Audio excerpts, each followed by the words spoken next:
बावक़ार उलमाए किराम, सामीन हज़रात और पर्दा नशीन ख़वातीन इस्लाम, अस्सलामु अलैकुम व रहमतुल्लाहि तआला व बरकातुहू।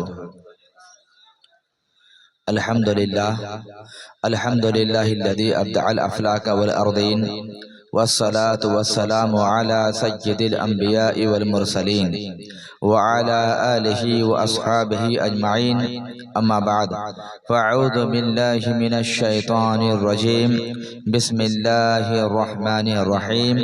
अला इन्ना औलिया अल्लाहि ला खौफुन अलैहिम व ला हुम यहज़नून। सदक़ल्लाहुल अज़ीम व सदक़ रसूलुहुन नबियुल अमीनुल करीम व नहनु अला ज़ालिका लमिनश शाहिदीन व शाकिरीन वल्हम्दुलिल्लाहि रब्बिल आलमीन। बूढ़ा बाप अगर बिस्तरे मर्ग पर भी पड़ा हो ना, उसका एक असर रहता है, एक वेट और वजन हुआ करता है। ठीक उसी तरीके से आज हमारे बीच में हज़रत अल्लामा मौलाना मुफ्ती नूरुल्लाह साहब क़िबला ज़ेदा मजदहू यादगार हुज़ूर हाफिज़ मिल्लत का साया हम सबों के लिए बहुत बड़ी सआदत की बात है। अगरचे हजरत बार बार कहते रहे कि मैं पेशावर खतीब नहीं हूँ, लेकिन बुजुर्गों की ज़ुबान से निकली हुई एक एक बातें हम लोगों के लिए दर्स इबरत हुआ करती है। उनकी ज़ियारत और उनकी बातों पर अमल करना ही हमारे लिए बाइस निजात हो जाया करता है। हम लोगों का क्या है, हम तो अभी आज सुनाए कल सुनाए सुनाते रहेंगे, लेकिन ऐसी यादगार हस्तियां हमें रोज रोज देखने को नहीं मिलती है। और मैं समझता हूँ कि हुजूर हाफिज़ मिल्लत अलैहि रहमत रिज़वान के शागिर्दों में और आपके जो मुरीदीन हैं, उनकी तादाद अभी रुए ज़मीन पर गिनी चुनी रह गई है। उन्हीं में यादगार आपकी जो आपके चहीते शागिर्द भी हैं, मुरीद भी हैं, वो हज़रत की ज़ाते वाला सिफ़ात है। हज़रात मोहतरम, ये पाकीज़ा महफिल सरे शाम से जारी और सारी है, वक्त भी काफ़ी हो चुका है। सबसे पहले मैं शुक्रगुजार हूँ कमेटी के ज़िम्मेदार हज़रात का, खुसूसियत के साथ हमारे भोला भाई हैं, लालटू भाई हैं और कमरुद्दीन भाई हैं। सबके नाम से वाकिफ़ तो नहीं हूँ, लेकिन एक बात की शिकायत यही रह गई है कि जब रात बूढ़ी हो गई है तो इस जवान मुकर्रिर को मौका दिया जा रहा है। रात बूढ़ी हो चुकी है और सबसे जवान मुकर्रिर जो है वो अभी उठ रहा है। खैर, वक्त वक्त की बात होती है, इंशाअल्लाह जब रात जवान होगी कभी ये जवान मुकर्रिर और सुनाएगा। आज वक्त की नज़ाकत दामनगीर है, आप लोगों की मोहब्बत में हाजिर आया। कुछ देर इंशाअल्लाह सरकार पीराने पीर के बारगाह में कुछ खराज अक़ीदत पेश करूँगा। उससे पेशतर आइए हम और आप मिलकर बड़ी अक़ीदत और मोहब्बत के साथ गुंबद खज़रा के मकीन, दोनों आलम के मालिक मुख्तार, शफ़ीए रोज़े शुमार, काबे के बद्रुद्दुजा, तैबा के शम्सुद्दुहा, ताहा व यासीन, मुदस्सिर मुज़म्मिल, आमीना के लाल, अहमद मुश्तबा, मोहम्मद मुस्तफ़ा सल्लल्लाहु अलैहि वसल्लम की पाकीज़ा बारगाह में दुरूद पाक की डाली मोहब्बत की थाली में सजाकर पेश कर लें। अल्लाहुम्मा सल्लि अला सय्यिदिना मौलाना मुहम्मद मअदनिल जूद वल करम व आलिहिल किराम व इब्निहिल करीम व बारिक वसल्लिम अजमईन। सलातुम व सलामुन अलैका या रसूल अल्लाह सल्लल्लाहु तआला अलैहि वसल्लम। कसम खुदा की, इससे पहले दो जगह और तकरीर करके आ चुका हूँ। दोनों जगह मैंने मुलाजा किया, लेकिन सबसे ज़्यादा फरहत और सुरूर मुझे इस वक्त हो रहा है कि एक जिम्मेदार स्टेज से अब मेरा खिताब होने जा रहा है और जिम्मेदार उलमा के माबैन खिताब होने जा रहा है। इससे पहले दो जगह जहाँ था पेशावर लोग थे, लेकिन बिहम्दिही ताला आज इस स्टेज पर हमारा मरकज़ी इदारा मदरसा कादरिया पांसकुड़ा, जिम्मेदार इदारा, उसके जिम्मेदार अहबाब, जिम्मेदार स्टाफ यहाँ पर मौजूद है। उनके कदम को बोसा देते हुए मैं कुछ कीमती बातें आपके रूबरू पेश करना चाहूँगा। हज़रत शेख सादिस शिराज़ी रहमतुल्लाह ताला अलैह ने बहुत पहले लिखा था, गौस आज़म दरमियाने औलिया। क्या लिखा था? गौस आज़म दरमियाने औलिया, चू मोहम्मद दरमियाने अंबिया, चू मोहम्मद दरमियाने अंबिया। यानी कि अल्लाह तबारक व तआला ने सरकार गौस आजम पीरान पीर दस्तगीर महबूब सुबहानी कुतुब लासानी सैयदना शेख अब्दुल कादिर जिलानी रदी अल्लाह ताला अन्हु को औलियाए किराम के बीच में, औलियाए किराम की जमाअत में वो मकाम, वो मर्तबा, वो रेपुटेशन, वो इज्जत वो जलाल अता फरमाया जो इज्जत मकाम और मर्तबा अंबिया की जमात के बीच में आका करीम अलैहिस्सलाम को अता किया गया था। कहो सुभान अल्लाह। आज हम किनका जिक्र करने बैठे हैं?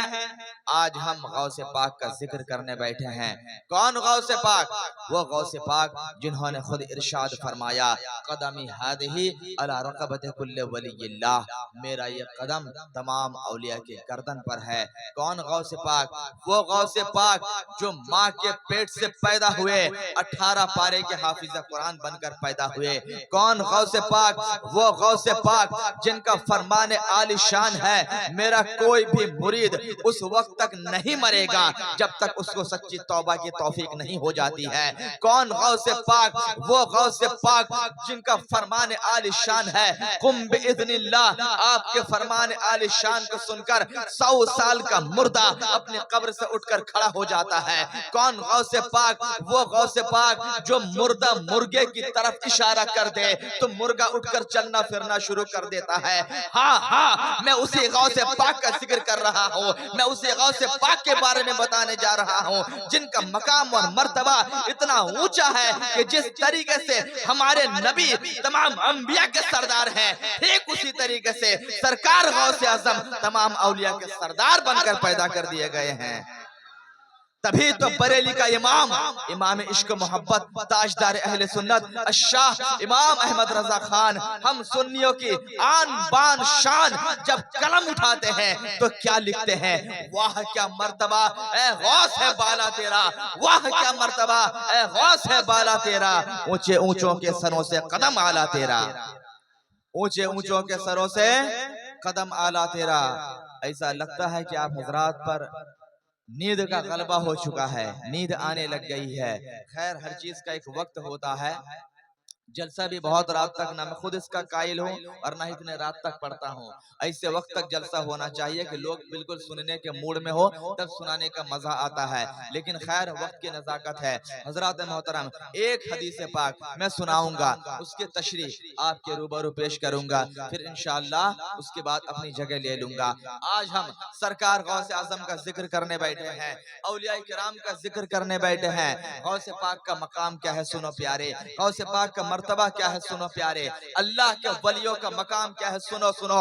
हजरत अबू हुरैरा रज़ियल्लाहु ताला अन्हु रिवायत फरमाते हैं, बुखारी शरीफ की हदीस पाक है, अल्लाह तबारक व तआला इरशाद फरमाता है, हदीस कुदसी है, इरशाद रब्बानी है, यतकर्रबु इलैया अब्दी बिन नवाफिल, अल्लाह फरमाता है कि मेरा बंदा नफिल इबादत के जरिए मुझसे करीब हो जाता है। कहो सुभान अल्लाह। मेरा बंदा नफली इबादत के जरिए मुझसे करीब हो जाता है। इसका मतलब यह है कि अगर कोई बंदा सिर्फ 5 वक्त की फर्ज नमाजें पढ़ रहा है और सोचता है मैं अल्लाह का वली बन जाऊं, ऐसा कभी नहीं हो सकता है। कोई सिर्फ रमजान के रोजे रख रहा है, फर्ज रोजा रखता है, सोचता है मैं अल्लाह का वली बन जाऊं, ऐसा कभी नहीं हो सकता है। कोई ये सोचे मैं जिंदगी में एक बार हज कर लूं, अल्लाह का वली बन जाऊं, ऐसा कभी भी नहीं हो सकता है। कोई ये सोचे साल भर में एक बार ज़कात दे दूं, फर्ज ज़कात को अदा कर दूं, अल्लाह का वली बन जाऊं, अल्लाह मुझे अपना दोस्त बना ले, ऐसा कभी नहीं हो सकता। कब ये होगा? कब अल्लाह का दोस्त बनेगा? कब अल्लाह का वली बनेगा? अल्लाह खुद फरमाता है, जब मेरा बंदा फर्ज इबादत के बाद नफली इबादत की तरफ मशगूल हो जाता है, 5 वक्त की फर्ज नमाजों का पढ़ लेता है, फिर पूरी पूरी रात नफली इबादत में गुजार देता है, रमजान के फर्ज रोजे को रखता है, फिर पूरा पूरा महीना नफली इबादत में गुजार दिया करता है, रमजान में ज़कात तो देता है, उसके बाद पूरे साल नफली सदकात और खैरात करता रहता है। जब मेरा बंदा कसरत के साथ नफली इबादत करता है, मैं उस बंदे को अपना महबूब बना लेता हूँ। और जब मेरा परवरदिगार आलम उस बंदे को अपना महबूब बना लेता है, तो कोई बगदाद की सरजमीन पर गौसे आजम बनकर चमकता है, तो कोई अजमेर की धरती पर ख्वाजा मोइनुद्दीन बनकर चमकता हुआ नजर आता है। अब एक अहम नुक्ता जिसकी तरफ मैं इशारा करना चाहता हूं, अल्लाह फरमाता है यतकर्रबु इलैया अब्दी, बंदा मेरा बंदा नवाफिल के जरिए मुझसे करीब हो जाता है, मैं उसे अपना दोस्त बना लेता हूँ। यतकर्रबु इलैया अब्दी, अल्लाह फरमाता है अब्दी मेरा बंदा। एक होता है बंदा और एक होता है मेरा बंदा। कमरुद्दीन भाई बात समझ में आ रही है? एक है बंदा और एक है मेरा बंदा, फर्क को समझें। बंदा, हर बंदा ये कहता है कि मैं अल्लाह का बंदा, कहता है कि नहीं? लालटू भाई कहते हैं मैं अल्लाह का बंदा हूँ, कमरुद्दीन भाई कहते हैं मैं भी अल्लाह का बंदा हूँ, हमारे तलबा बैठे ये भी कहते हैं मैं अल्लाह का बंदा हूँ, आलिम कह रहा है मैं अल्लाह का बंदा हूँ, शागिर्द कह रहा है मैं अल्लाह का बंदा हूँ, मुफ्ती कह रहा है मैं भी अल्लाह का बंदा हूँ, मुरीद कह रहा है मैं भी अल्लाह का बंदा हूँ, पीर कह रहा है मैं भी अल्लाह का बंदा हूँ। दुनिया की हर मखलूक का दावा यह है मैं अल्लाह का बंदा हूँ। मैं उस एक अल्लाह को मानता हूँ जो पूरब से सूरज को निकालता है, पश्चिम में सूरज को डुबा देता है। कोई कहता है मैं उस अल्लाह को मानता हूँ जो जिंदगी देता है, जो मौत देता है। कोई कहता है मैं उस एक रब को मानता हूँ जिसने नमरूद के दिमाग में मच्छर को दाखिल फरमाकर उसके दिमाग से इलाहियत का भूत उतार दिया था। कोई कहता है मैं उस अल्लाह को मानता हूँ जो बंजर जमीन पर सब्जी उगाने पर कादिर है। दुनिया की हर मखलूक ये कहती है मैं अल्लाह का बंदा हूँ। हर इंसान ये कह रहा है मैं अल्लाह का बंदा हूँ। ज़ैद कहता है मैं अल्लाह का बंदा हूँ, खालिद कहता है मैं अल्लाह का बंदा हूँ, बकर कहता है मैं अल्लाह का बंदा हूँ। कमाल ये नहीं है कि हम कहें मैं अल्लाह का बंदा हूँ, तवज्जो उलमाए किराम, कमाल ये नहीं है हम कहें मैं अल्लाह का बंदा हूँ। कमाल तो उस वक्त होगा जब अल्लाह कहे ये मेरा बंदा है, जब परवरदिगार आलम कहे ये मेरा महबूब है, मैं इससे मोहब्बत करता हूँ, तुम भी इससे मोहब्बत किया करो। और अल्लाह के वलियों की शान यही तो होती है। अल्लाह फरमाता है जब किसी बंदे को मैं अपना दोस्त बना लेता हूँ, मैं अपना महबूब बना लेता हूँ, तो मैं उससे मोहब्बत करने लगता हूँ। और परवरदिगार आलम इरशाद फरमाता है कि जब मैं किसी बंदे से जमीन में मोहब्बत करने लगता हूँ तो आसमान वालों में निदा हो जाती है और फरिश्तों को हुक्म हो जाता है ऐ मेरे फरिश्तों, इस बंदे से मैं मोहब्बत करता हूँ, तुम लोग भी इससे मोहब्बत किया करो। कहो सुभान अल्लाह। अब जरा सुनो, तवज्जो है, सुनने का मूड बन रहा है, कहें या रसूल अल्लाह, या गौस, या गौस, या गौस। पीरों के पीर हो, रोशन ज़मीर हो, पीरों के पीर हो, रोशन ज़मीर हो, बगदाद वाले आका सबके दस्तगीर हो, बगदाद वाले आका सबके दस्तगीर हो। अब जरा सुनो, अल्लाह फरमाता है कि मेरा बंदा नवाफिल के जरिए मुझसे करीब हो जाता है। अब जब रब फरमा दे कि मेरा बंदा, तो जाहिर सी बात है इस अदा में, इस लफ्ज में किस कदर मोहब्बत झलक रही है। जरा देखें, एक उस्ताद के 10 शागिर्द हो सकते हैं। हर शागिर्द कहेगा कि मुफ्ती साहब मेरे उस्ताद हैं, वो कहेगा मुफ्ती साहब मेरे उस्ताद हैं, वो कहेंगे हजरत में हमारे प्रिंसिपल हैं, वो कहेंगे कारी साहब हमारे उस्ताद हैं। तो कमाल ये नहीं है कि हर शागिर्द कहे मेरे उस्ताद हैं, कमाल उस वक्त होगा जब उस्ताद कह दे कि मेरा शागिर्द है, ये मेरा चहीता शागिर्द है। और ये कब होगा?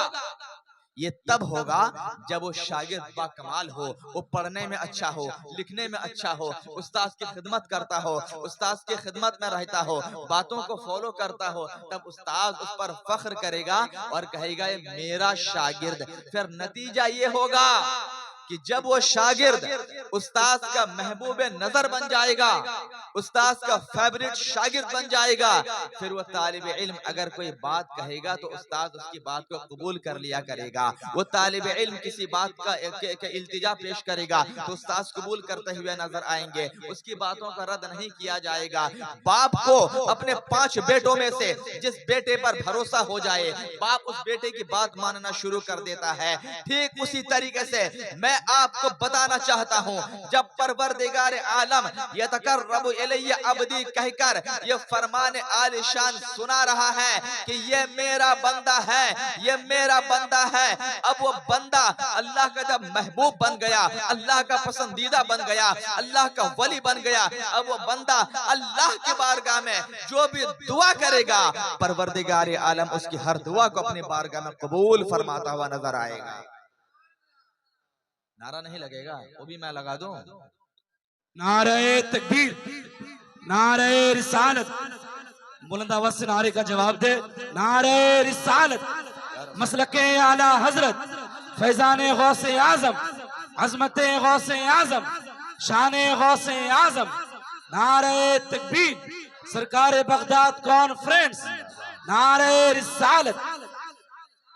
तभी तो देखे ना, जब परवरदिगार आलम ने मक्की मदनी आका अलैहिस्सलातु वस्सलाम के बारे में फरमाया कि ये मेरा बंदा है, ये मेरा बंदा है, तो जब अल्लाह ने उनका अपना बंदा करार दे दिया तो नबी के इशारे पर जब मुस्तफ़ा ने इशारा कर दिया तो चांद 2 टुकड़े होता हुआ नजर आया।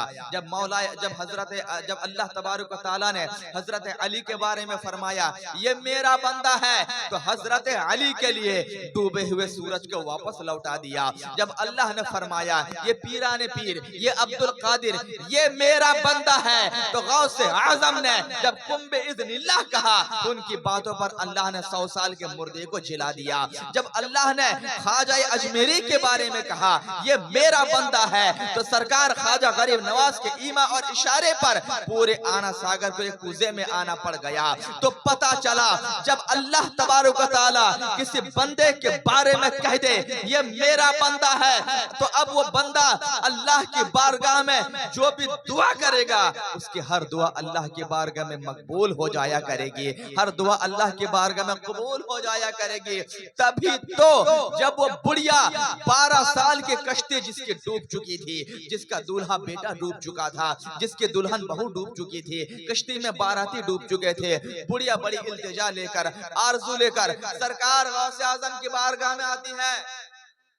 आने के बाद यूं अर्ज करती है, ए अल्लाह के वली, ए अब्दुल कादिर, मैंने सुना है कि आप साहिब कश्फ बुजुर्ग हैं, मैंने सुना है कि आप मुस्तजाब दावत वली हैं, आपकी हर दुआ अल्लाह की बारगाह में कबूल होती है। ए अब्दुल कादिर, मैं बूढ़ी औरत एक इल्तिजा लेकर आपकी बारगाह में आई हूँ। सरकार गौसे आज़म ने पूछा कि अम्मी वो कौन सी गुजारिश है, क्या अरिजा लेकर आई हो, जरा बताओ तो सही।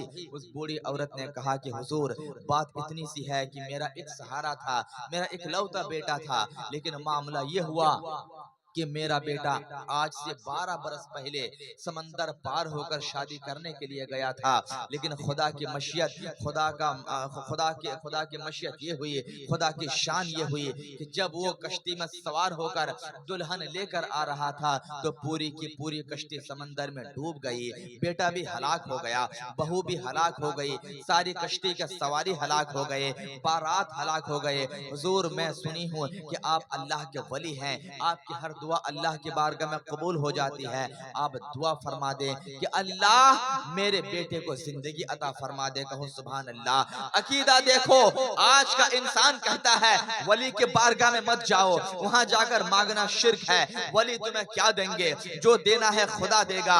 आज का इंसान कहता है, लेकिन कल के इंसान का इमेज देखो, कल के इंसान का ईमान देखो, कल के इंसान का अकीदा देखो। बुढ़िया खुदा से मांग सकती थी, लेकिन बुढ़िया का दिल ये गवारा नहीं किया कि हम खुदा से डायरेक्ट कैसे मांगे, बल्कि बुढ़िया खुदा के वली के बारगाह में हाजिर होती है और यूं अर्ज गुजार होती है, गोया के बुढ़िया का ईमान कह रहा था कि अगर डायरेक्ट मांगोगे हो सकता है ना मिले, लेकिन अब्दुल कादिर के वसीले से मांगोगे तो इंशाअल्लाह जरूर मिल जाया करेगा। बुढ़िया की बात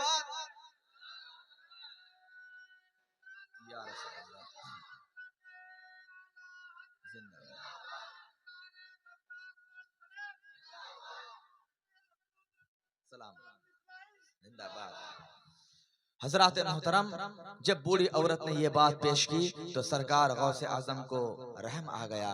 आपने फरमाया, बूढ़ी अम्मी रोने की बात नहीं, मैं अल्लाह की बारगाह में तुम्हारे बेटे के हक में दुआ करूंगा इंशाअल्लाह। अगर अल्लाह ने चाहा तो दुआ करने वाला मैं तो जरूर हूँ, लेकिन जिंदगी और मौत का मालिक मेरा परवरदिगार आलम है।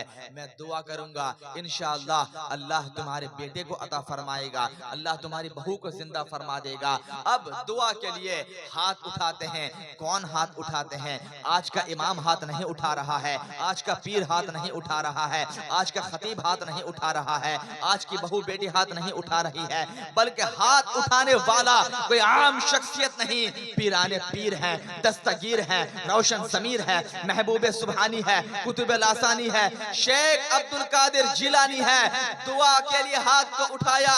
परवरदिगार आलम इस बुढ़िया के सहारे को लौटा दे, मौला इसका एक बेटा था उसको लौटा दे। परवरदिगार आलम बड़ी आस लेकर मेरे पास आई है, मौला इस बुढ़िया के सहारे को लौटा दे। गौसे आजम के दुआ करने में देर जरूर हुई, लेकिन दुआ के कबूल होने में देर नहीं हुई। गौसे आजम के दुआ अल्लाह की बारगाह में कबूल हो जाती है।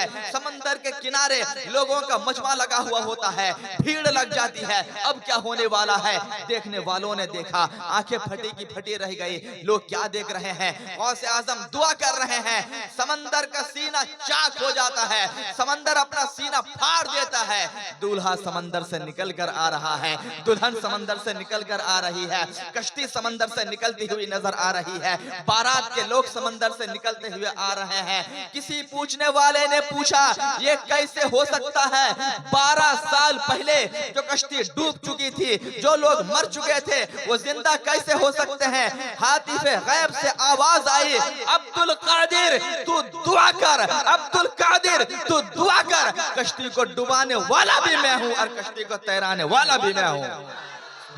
नारे तकबीर, नारे रिसालत, अज़मत गौसे आजम, शान गौसे आजम, सरकार बगदाद कॉन्फ्रेंस, मसलके आला हजरत, नारे रिसालत। बुजुर्गों से मांगने का सलीका भी होना चाहिए। आज हम कहीं कहीं आस्थानों पर जाते हैं, एक दो बार जाते हैं, मांगते हैं, जब दुआ कबूल नहीं होती है तो मायूस होकर चले आते हैं। मांगने का सलीका होना चाहिए। अरे इतना मांग लो, इतना मांग लो कि बुजुर्ग आपको अता कर ही दें। तो मांगने का सलीका अगर हो तो क्या से क्या मिल जाता है। बहरहाल हमारा ईमान, हमारा अकीदा तो यही है कि जिंदगी और मौत का मालिक अल्लाह तबारक व तआला है, रिज्क का मालिक अल्लाह तबारक व तआला है। लेकिन उसने जमीन में अपने कुछ नाइबों को बना के रखा है, अपने कुछ मुअज़्ज़ज़ शख्सियात को बना कर रखा है।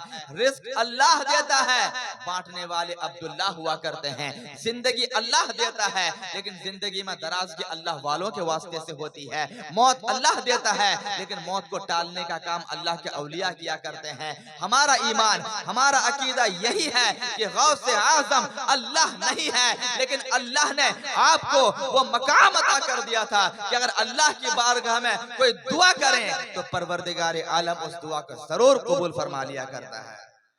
और अल्लाह तबारक व तआला ने सरकार गौसे आजम को जो मकाम और मर्तबा अता किया था, वो मकाम और मर्तबा यूं ही हासिल नहीं हो जाता है। आखिरी बात बताकर बात खत्म करूं, यूं ही हासिल नहीं हो जाता है, बल्कि यहाँ पर मैं ये बताना बहुत जरूरी समझता हूँ, क्योंकि यहाँ पर मदरसा कादरिया के अक्सर तलबा बैठे हैं, असातिज़ा बैठे हैं, अराकीन और मुखलिसीन बैठे हैं, इसलिए मैं आपको एक जहन देकर जा रहा हूँ। सरकार गौसे आजम की पूरी जिंदगी करामतों से लबरेज है, पूरी जिंदगी एक से करामतों से भरपूर है, लेकिन आपकी जिंदगी की सबसे बड़ी करामत, आपका सबसे बड़ा कारनामा यह है कि सरकार गौसे आजम रज़ी अल्लाह तआला अन्हु वली बनने से पहले एक तालिब इल्म बने।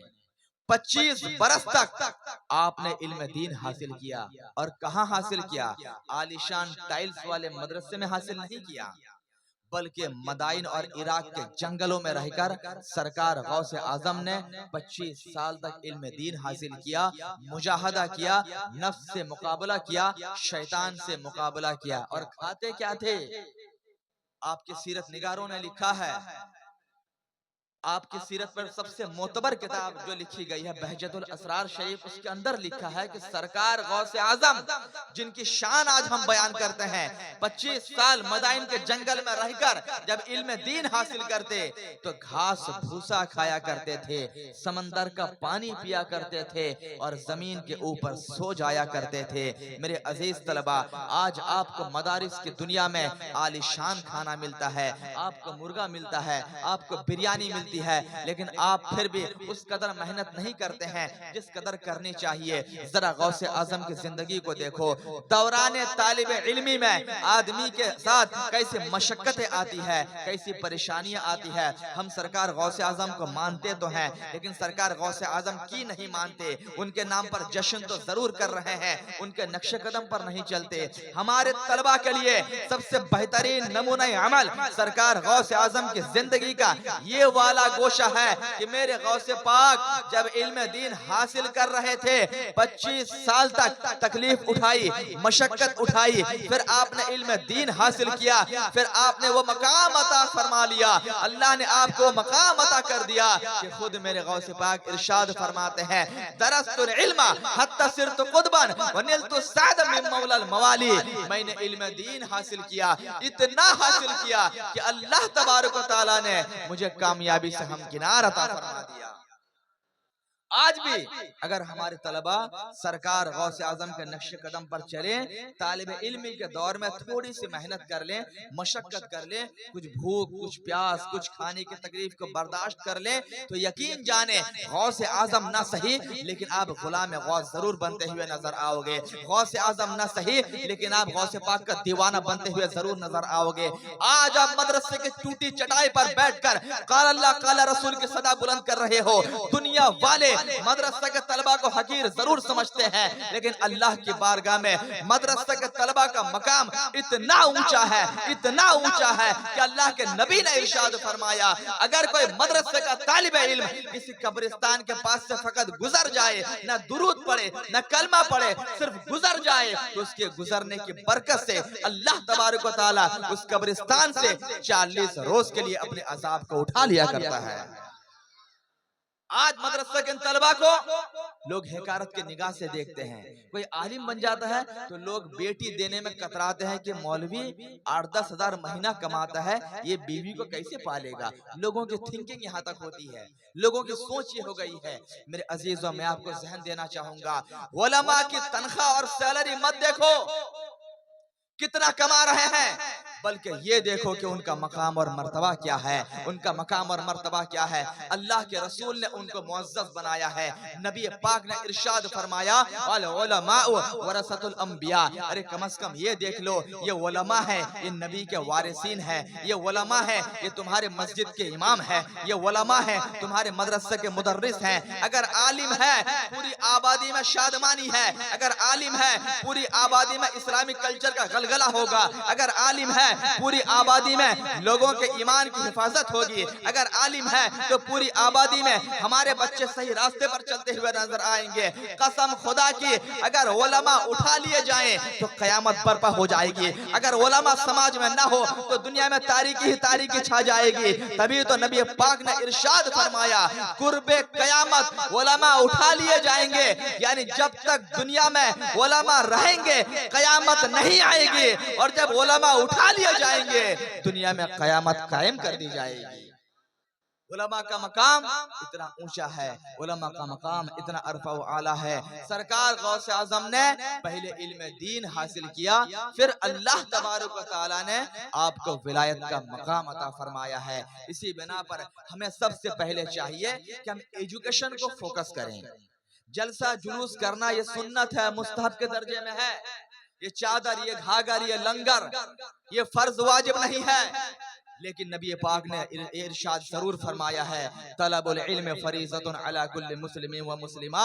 तिर्मिज़ी शरीफ की हदीस पाक है, इल्म दीन हासिल करना हर मुसलमान मर्द और औरत पर फर्ज करार दिया गया है। तो हमें सबसे पहले फर्ज उलूम की तरफ ध्यान देना चाहिए। अब ये फर्ज उलूम हम सीखेंगे कहाँ से, हम सीखेंगे कहाँ से?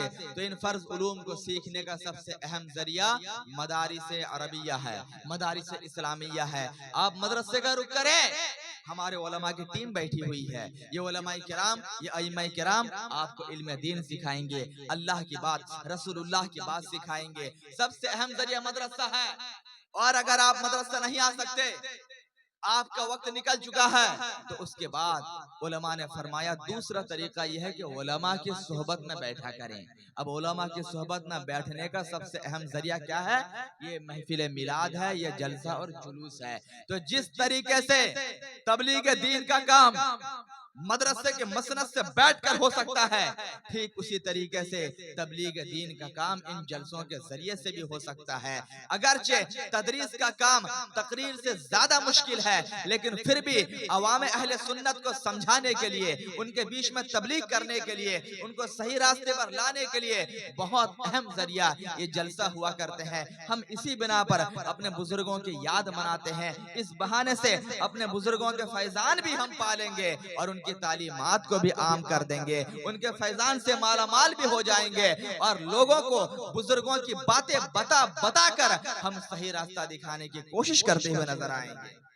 वो दूसरी कौम के लोग हैं जिनका त्योहार आता है तो नाचते थिरकते, गाना बाजा करते, नशा करते, अपने त्योहार को सेलिब्रेट करते हैं। लेकिन अल्हम्दुलिल्लाह हम मुसलमान हैं, हमारा त्योहार आता है तो हम गाना नहीं बजाते, हमारा त्योहार आता है हम शराब के नशे में धुत नहीं होते हैं, हमारा त्योहार आता है हम गैर शरई काम नहीं करते हैं, बल्कि हमारा त्योहार आता है, हमारा फेस्टिवल आता है तो हम अपने बुजुर्गों को याद किया करते हैं, अपने बुजुर्गों के नाम पर लंगर लुटाया करते हैं। हमारा त्योहार आता है, हम सुबह सुबह नहा धोकर अच्छा लिबास पहनकर इत्र लगा करके अल्लाह की बारगाह में चले जाते हैं और नमाज अदा करके दुनिया को पैगाम दे देते हैं। हम उस अल्लाह को मानने वाले हैं जिसने सारी कायनात को पैदा किया है, उसने हमें भी पैदा किया, उसने तुम्हें भी पैदा किया। सारी कायनात का पालनहार वही है और वही है।